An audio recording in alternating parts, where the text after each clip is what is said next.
நண்பர்களே,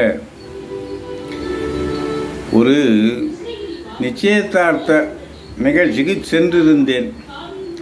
நிகழ்ச்சி நல்லபடியாக முடிந்து உணவருந்தல் சென்றோம். உணவருந்தல் சென்றபோது இடமில்லாதவர்கள் ஒரு ஓரமாக நின்றிருந்தார்கள். மேலும் சாப்பிடாதவர்கள் வந்து கொண்டே இருக்கும்போது சாப்பிடும் ஒவ்வொரு நபரின் பின்னாடி வந்து நின்று கொண்டார்கள் ஒவ்வொருத்தரும்.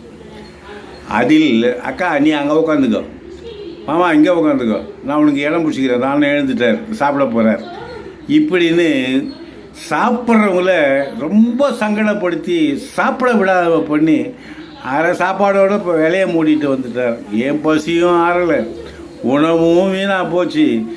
அவர் பின்னாடி வந்து நின்றுங்கன்னு இந்த மாதிரி சங்கோஜமாக இருக்குது கொஞ்சம் கூட உணராத இந்த மக்கள் மத்தியில் வாழறமேன்னு ரொம்ப வேதனையாகி போச்சு எனக்கு.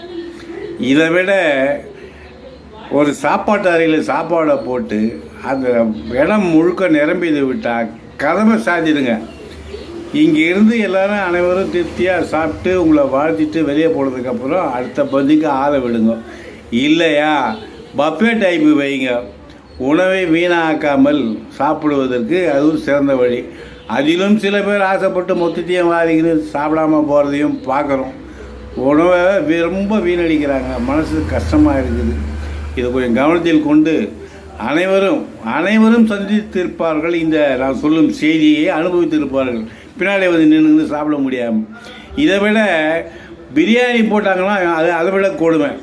பின்னாடி வந்து உட்காந்துக்கின்னு என்னையா இவ்வளோ நேரமாக சாப்பிட்றான்னு புலம்புறாங்க பின்னாடி உட்காந்து.